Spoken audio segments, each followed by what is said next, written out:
Assalamualaikum warahmatullahi wabarakatuh. Waalaikumsalam warahmatullahi wabarakatuh.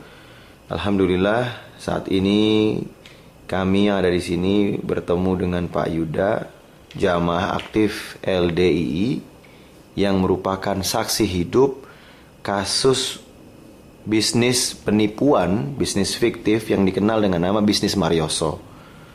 Alhamdulillah dengan izin Allah, semoga rekaman ini bisa memberikan banyak manfaat khususnya kepada umat untuk berhati-hati terhadap segala bentuk jenis bisnis yang tidak jelas. Bisnis riba, apalagi bukan hanya riba, tapi sampai penipuan, fiktif. Ya, riba aja udah nggak boleh, apalagi ini riba dan ribanya hasil dari penipuan. Nah, mungkin Bapak Yuda bisa kenalkan diri dulu, silakan Pak.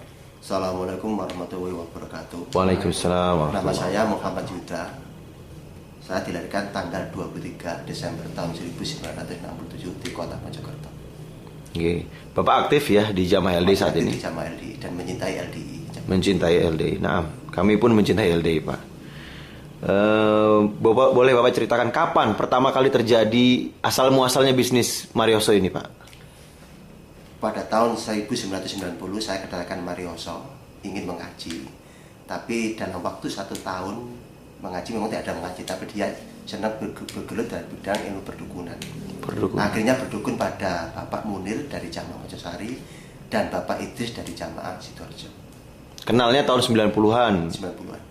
Oke. Kemudian mulai terjadi bisnis, mulai adanya dicetuskan bisnis ini mulai tahun berapa, Pak? Pada tahun 1996, Marioso laporan pada saya tentang keluh kesahnya kerja perdukunan. Setelah dia kumpul dengan Sutiono, dengan Pak Haji Loso, dengan Haji Mujahidin, dengan Tarun dan lain-lain. Mulai itulah diteruskan bisnis bodong Marioso itu. PLN dengan memakai nama PLN. Jadi 96 ketemu mengeluhkan ya keadaannya yang kekurangan uang gitu ya. Walaupun pada saat itu sudah aktif jadi paranormal gitu ya. Kemudian ketemu teman-temannya tadi Pak Mujahidin ya. Kemudian mulai dicetuskan bisnis Marioso. Pada tahun 96 itu kira-kira berapa orang yang bisa ikut bisnis Marioso? Cuma orang-orang itu aja, cuma Sutiono, Fauji, Haji Loso, Haji Mujahidin, paling lebih kurang 20 orang. Itu pun orang rata-rata orang pengangguran. Mereka yang mengkonsep bisnis ini. Betul. Nek Marioso itu sebagai korban. Marioso sebagai kambing hitam. Karena Marioso satu dari latar belakang bukan pengusaha, dia pedagang asongan, rumah pun tak punya dan keadaan sangat miskin. Oke. Kemudian bisnisnya sama, artinya menggunakan pura-puranya menalangi tunggakan PLN gitu ya? Nah, cuma rata-rata bisnisnya dia pakai kedua agama yang itu pakai UBLDII. Oh, masuk ke UB. UBLDII mengatasnamakan bahwa bisnis orang yang mau kaya harus ikut Marioso. Kebetulan yang cepat bisa Marioso itu karena fatwa dari dugaan dari Bapak Kiai Kasmudi bahwa orang mau kaya harus ikut bisnis Marioso dan Marioso itu halal. Jadi Pak Kasmudi sempat atau sudah memberikan fatwa bahwa bisnis ini halal dan menguntungkan dan kalau mau kaya supaya ikut gitu ya. Masya Allah, la haula quwwata illa billah. Jadi sejak 96 seperti itu dan marak-maraknya sampai banyak-banyak pengikutnya, nasabahnya ini mulai tahun berapa? Maraknya semenjak saya di penjara. Semenjak tahun berapa tuh Pak? Tahun 2001. Oke, Bapak jelasin bagian yang di penjara. Kenapa Bapak bisa di penjara? Karena dari awal saya itu paling lebih tahu memang Marioso ada bisnis penipuan, bisnis setan. Dan lebih tahu masalah Marioso itu memang saya. Sehingga dalam arti pertama saya ditawar oleh Haji Loso supaya Yuda mau uang 2 juta tiap bulan tutup mulut. Pada waktu itu saya tidak mau menerima. Tetap bisnis itu harus dibubarkan. Semenjak itulah orang mati dengan saya, bagaimana Yuda itu bisa dibunuh, Yuda bisa masuk penjara. Masya Allah. Dan persisnya gimana strateginya, skenarionya sehingga Bapak dijebloskan ke penjara. Padahal Bapak nggak terlibat ya, bahkan nggak mau disuap. Artinya ada strategi kan yang dijalankan oleh petinggi-petinggi atau teman-temannya Pak Marioso ini. Gimana nih Pak? Awalnya saya dikenalkan oleh Pak Bambang sebagai imam desa, pengurus LDI Jamaah, untuk bergabung dengan Babar, Jamaah dari Pasuruan. Nah, idenya Babar akan menjadikan demo atau menagih hutang pada Marioso. Itu pun awalnya saya kurang setuju karena tahu karakter Babar meragukan. Tapi karena tidak saya pengurus, akhirnya saya iakan, terjadilah demo. Ya, akhirnya terjadi penangkapan. Itu pun saya sudah luar dilepaskan oleh pihak Polres karena saya tidak terlibat masalah demo itu. Bapak nggak ikut demo, tapi tuntutannya apa nih? Tidak ada. Nah, yang anehnya setelah 1 tahun saya dipanggil polisi dimasukkan penjara. Yaitu- Katanya saya terlibat yang ikut terlibat bisnis apa itu terlibat masalah Bapak yang tahun yang kemarin. Padahal Bapak sudah diputus 8 tahun, baru saya ditangkap. Pak Babar ini masuk penjara. Penjara juga. Berapa tahun? 8 tahun. 8 tahun. Kemudian Bapak nyusul. Ya setelah 1 tahun saya baru ditangkap. 1 tahun setelah itu Bapak ditangkap Ditangkap di penjara 8 tahun. dengan tuduhan ikut serta dalam demo yang. Kan mana jadi tuduhan saya itu otaknya yang menyuruh saya. Oh, malah Bapak yang jadi Iya. otaknya dari demo itu. Iya. Pada saya nggak ikut, pada saya nggak ada barang bukti dan dimentahkan oleh yang lain. Nah, dalam 8 tahun Bapak di penjara, apa aja yang Bapak lakukan di penjara? Pertama, masa di penjara sudah ada pengakuan dari Marioso bahwa saya memenjarakan Yuda itu menghabiskan dana 5 miliar. Itu ada ucapan dari Marius? Ada Marioso dan kawan semua itu mengaku 5 miliar. Kenapa mereka mengakui? Kan bahaya buat mereka. Waktu itu pada waktu Marioso ditangkap oleh Pak Amang Mulia. Oh, sempat ditangkap dan akhirnya mengakui karena sudah ditangkap ya. Karena saya itu masalah Yuda, saya sudah mengirim dana 5 miliar. Marioso dan kawan-kawan menghabiskan dana 5 miliar untuk mungkin suap sana sini, Untuk memberikan kesaksian palsu sampai akhirnya memvonis Bapak masuk penjara 8 tahun. Lebih yang jadi saksi pada saat di penjara yang berikut ini Haji Khonil Kun Khotimah. Itu penebus pusat dan Masya juga pribadi dari Jakarta bahwa saudara Bapak Hakim supaya Yuda dipenjara karena mengusui orang LDI dan mentang bisnis Marioso. Masya Yang berikut ini Allah. dari Khotimah itu. Jadi dari dalam sendiri ada yang sengaja pengen Bapak juga dimasukin penjara ya? Terus kedua, pada waktu di penjara saya dilarang dibesuk oleh Pak Dikas Mudi. Jadi orang LDI jamaah dilarang besuk Yuda, haram. Haram. Diharamkan besuk Yuda. Sehingga pada waktu itu saya di penjara tidak ada yang menemui dan menjenguk saya. Masya Allah, la ilaha illallah.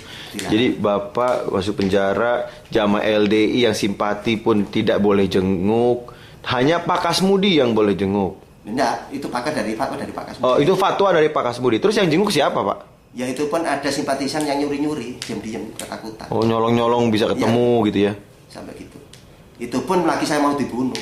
Bapak ceritain kasus Bapak yang mau dibunuh ini. Gimana ya Jadi ceritanya? pada waktu saya masih di Polres, belum dipindah di lapas, itu sudah ada dari ngomong-ngomong dari pihak polisian seperti pada saya. Yuda hati-hati kamu. Kebanyakan oknum pihak pejabat sudah diberi uang oleh Marioso. Dan nyawa kamu itu sudah taruhan, hati-hati.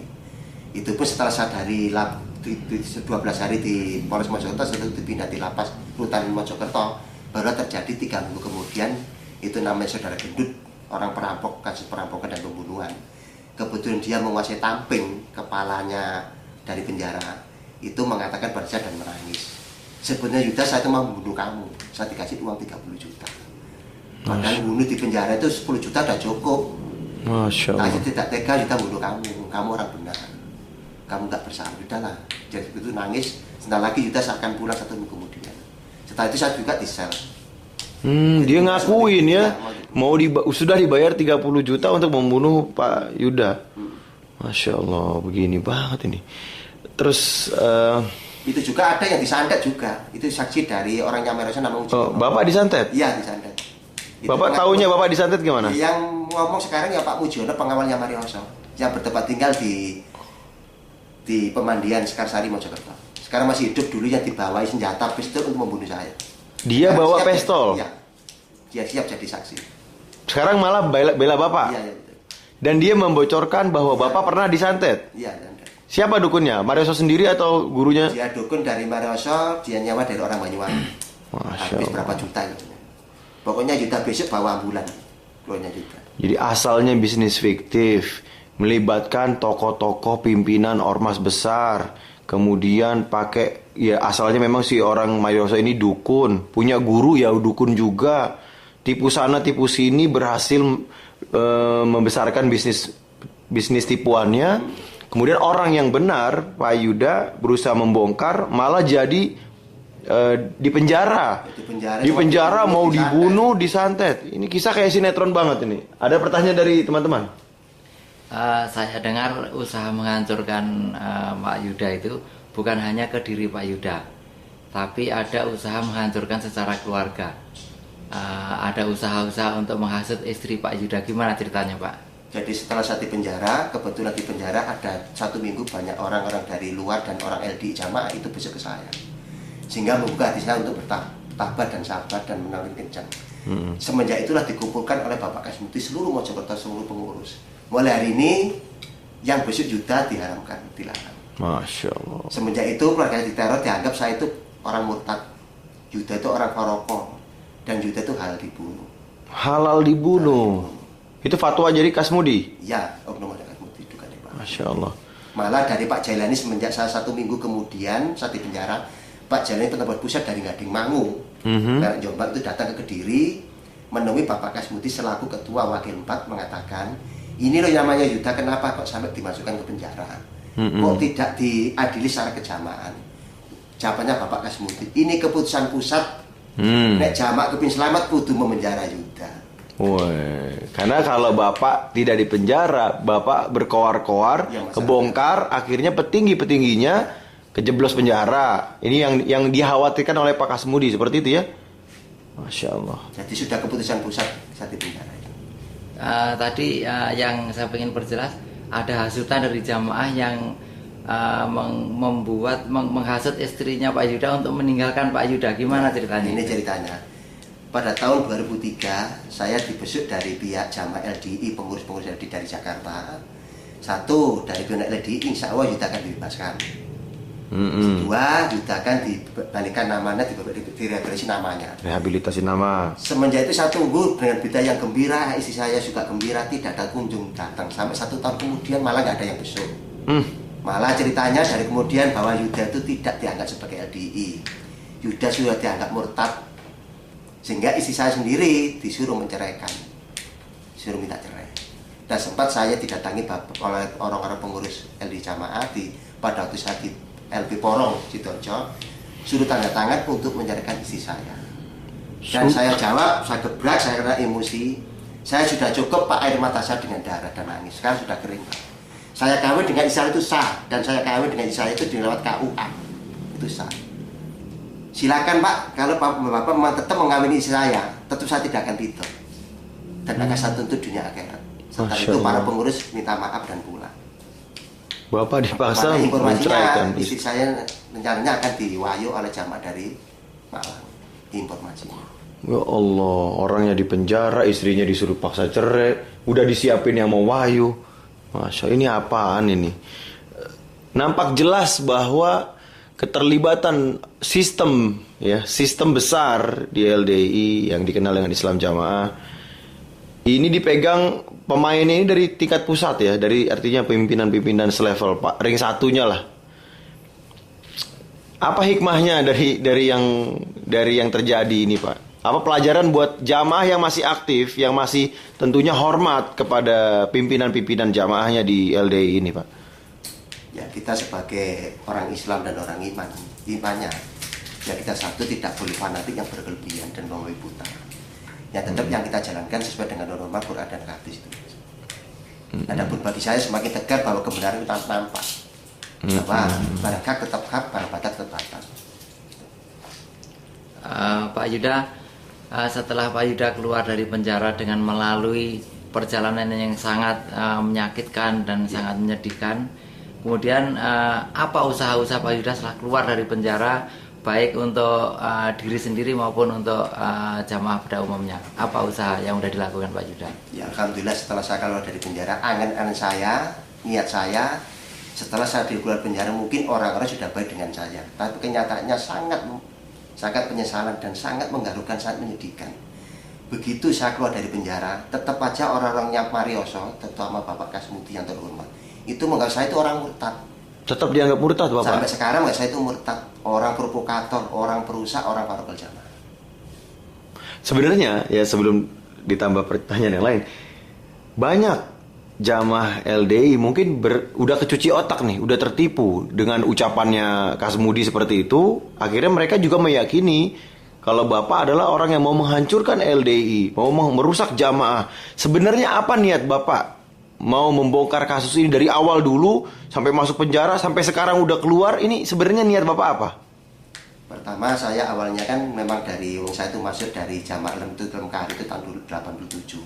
Lemkari 87 ya? Jamaah Lemkari. Nah, karena itu benar sesuai dengan Rukan Kadis, ya saya lalui dengan bagus. Nah, setelah saya masuk dengan adanya Marioso ini, yang saya bongkar bukan masalahnya, yang tetap barang masjidnya Mario itu harus dihancurkan dan dimusnahkan, kalau bisa diselesaikan sebaik-baiknya. Nah, yang jelas sampai sekarang orang-orangnya Marioso masih duduk-duduk di pengurusan LDI. Masih ya? Masih Loyal terhadap Marioso. Dan sekarang dananya Marioso dan asetnya Marioso semuanya kebanyakan dikuasai oleh orang-orang oknum dari LDI. Dan masih aktif mereka dan punya kedudukan. Kebetulan lebih menyakitkan lagi itu Marioso kan pernah ditangkap tahun 2003. Marioso ditangkap 2003. LDI akan diserahkan pada LDI. Setelah itu malah dilepaskan kembali oleh pihak LDI, pengurus LDI. Ada oknum lagi yang melepasnya. Ya, terutama. Dan dia sekarang jadi DPO ya. Cerita singkatnya gimana? Marioso udah ketangkep terus kok bisa keluar itu skenario-nya gimana skenario-nya? Pada tahun 2002 saya kirim surat pada pimpinan LDI, minimal ada sentuhan hati lah. Saya itu butuh kebenaran Marioso itu masalah itu. Akhirnya tahun 2000 tanggal 22 Desember tahun 2002 surat saya nyampe pada pimpinan Jamaah LDI. Nah, setelah itu baru terjadi penghentian masalah Marioso. Karena terjadi geger rame-rame akhirnya pada bulan April tahun 2003 Marioso ditangkap oleh pihak LDI yang diketuai oleh Bapak Ama Mulia bekas Kejaksaan Surabaya, dibantu oleh Pak Halim, dibantu oleh yang lebih kurang anggota 7 orang dari unsur polisi, unsur kejaksaan dan unsur yang lain. Setelah Marioso ditangkap di Malang, itu pun yang mengetahui, yang menunjukkan itu Pak Mujiono, Presiden Marioso itu. Sekarang Pak Mujiono masih hidup. Begitu Marioso ditangkap, ditaruh di Pondok Kediri selama 2 minggu. Setelah 2 minggu ditaruh di Jakarta. Setelah itu dilepaskan kembali. Dugaan lepasnya Marioso ada uang 45 miliar. Dugaan yang tentunya nggak sembarang menduga ya. Kebanyakan merentanya kepada Pak Haji Yusuf. Pak Haji Yusuf Thohir, bendaharanya Jokam LDI.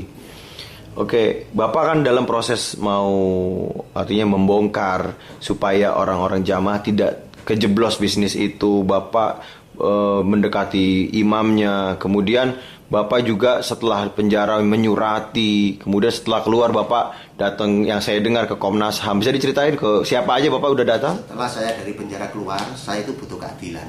Betul. Karena hadis Nabi mengatakan orang menuntut haknya, menuntut itu kan juga mati syahid. Betul. Semua perjuangan. Alhamdulillah dengan niat karena Allah, dengan saya tanpa tidak punya pengacara, tidak pernah ke Jakarta, sakitnya ke Jakarta bisa menemui kirim surat ke Bapak Presiden Bapak Yudhoyono. Pak Yudhoyono. Alhamdulillah melalui Sekretariat Negara saya dapat jawaban. Dari Komnas HAM juga dapat jawaban mendukung penyelesaian masalah Yuda. Dari DPR Komisi 3 DPR terutama Bapak Ahmad Yani dari Komisi 3 P3 itu mendapat dukungan. Dan dari LPSK juga mendapat dukungan. Masya Allah. Alhamdulillah.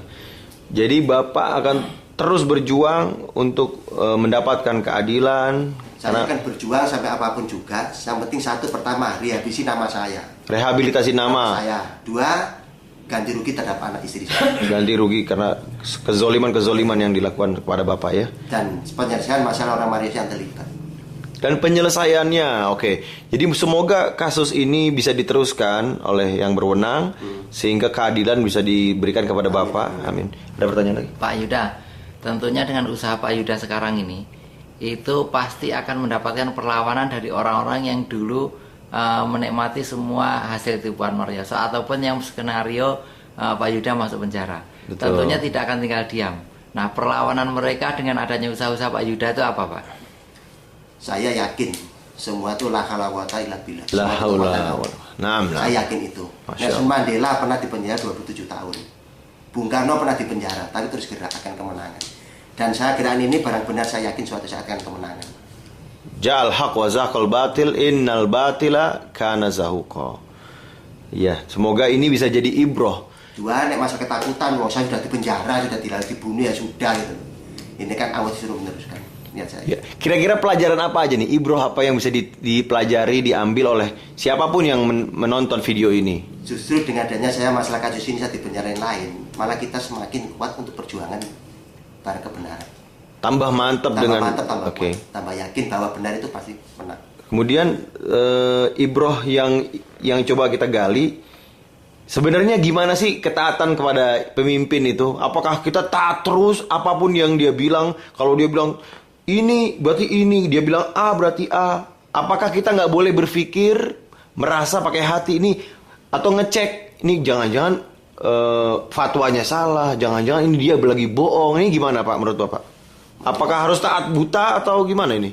Sebenarnya masalah ketaatan selama dia berpegang pada Quran dan hadis ya kita taati. Selama dia benar. Kalau benar keluar dengan Quran dan hadis. Selama tidak masih ya tidak usah kita taati. Jadi Kalau kita taat untuk kebenaran, bukan taat untuk membabi buta. atau fil ma'ruf. Nah, ada pertanyaan? Pak Yuda, ini kasus penipuan Marioso di dalam LDI ini tentunya menyisakan luka yang sangat dalam. Selain diri pribadi Pak Yuda sendiri, saya juga dengar beberapa jamaah yang punya akibat yang sangat dalam. Banyak di antara mereka sampai bercerai, sampai kehilangan harta dan segala-galanya kehilangan. Nah, ini kan sebuah luka yang sangat dalam. Menurut Pak Yuda yang tahu betul skenario bisnis ini, kira-kira siapa yang oknum yang paling bertanggung jawab di petinggi-petinggi LDI ini, yang Pak Yuda anggap harus bertanggung jawab dan harus diselesaikan oleh pihak pimpinan, pucuk pimpinan LDI? Bismillahirrahmanirrahim. Kalau masih yang keterlibatan Marioso, dugaan Yasutiono, Fauji sebagai pegawai pengadilan, Haji Mujahidin, Tawar Mulyono, Pak Nakib dan Pak Johan. Adapun sebagai pengurus, oknum pengurus LDI yang paling bertanggung jawab masalah ini satu, Pak Haji Kasmudi, Kiai Haji Kasmudi. Karena tanpa beliau, sehingga Marioso bisa semakin luas dan besar. 3-2 itu Pak Haji Yusuf atau Muhammad Thohir. Dia yang menyuruh dan melepaskan Marioso karena apa? Marioso pernah ditangkap, tapi didugaan dilepaskan oleh beliau. Jadi kira-kira pesan Pak Yuda untuk pimpinan LDI ataupun seluruh jamaah yang harus tahu bahwa akibat skenario ini yang paling bertanggung jawab untuk khususnya untuk pimpinan LDI adalah 2 orang tadi ya Pak ya. Ya, semoga usaha kita, niat baik kita Allah kabulkan, Allah tolong, Allah jaga. Karena niat kita ingin menyelamatkan orang-orang yang benar ya. Semoga Allah menolong jamaah LDI khususnya tidak lagi mudah tergiur oleh bisnis-bisnis palsu. Yang saya dengar bukan hanya bisnis Marioso, tapi ada lagi Marioso jilid 2, Marioso jilid 3, yang bisnisnya intinya penipuan, namun memanfaatkan orang-orang petinggi-petingginya ya, sehingga jamaah yang sudah terbiasa taat ini nggak bisa bedain. Pokoknya kalau imamnya atau pemimpinnya bilang ini benar, ikut, ini bisnis bagus, ikut. Akhirnya ketipu lagi. Semoga Allah menjaga kita semua dan menolong Bapak dan segera mendapatkan keadilan, pertolongan baik di dunia maupun di akhirat. Amin. Jazakallah khairan. Pesan terakhir. Ya, ada pesan buat para pemirsa. Assalamualaikum warahmatullahi wabarakatuh. Assalamualaikum warahmatullahi wabarakatuh. Kita sebagai umat Islam dan umat iman, supaya kita menetepi apa yang dikatakan dan perintah dari Quran dan hadis. Kita tiru apa tingkah laku Nabi dan para sahabatnya. Dan masalah kasus menimpa saya, cukuplah dari diri saya, jangan sampai terulang kembali. Bagi saya dan mungkin orang lain sangat sakit, menyakitkan sekali. Betul. Orang sudah dihukum, disuruh dibunuh, disuruh diceraikan, sehabis keluar dari penjara itu pun tidak ada penghargaan dan permintaan maaf. Sampai menganggap diri saya sampai sekarang itu saya dianggap itu halal dibunuh, perusahaan LDI, perusahaan jamaah. Murtad lagi disebutnya. Itulah yang saya alami. Padahal masih aktif. Pada sampai sekarang saya masih aktif. Masya Allah. Itulah saya cinta pada LDI dan jamaah LDI. Semoga Allah menolong. Barakallahu fikum. Assalamualaikum warahmatullahi wabarakatuh.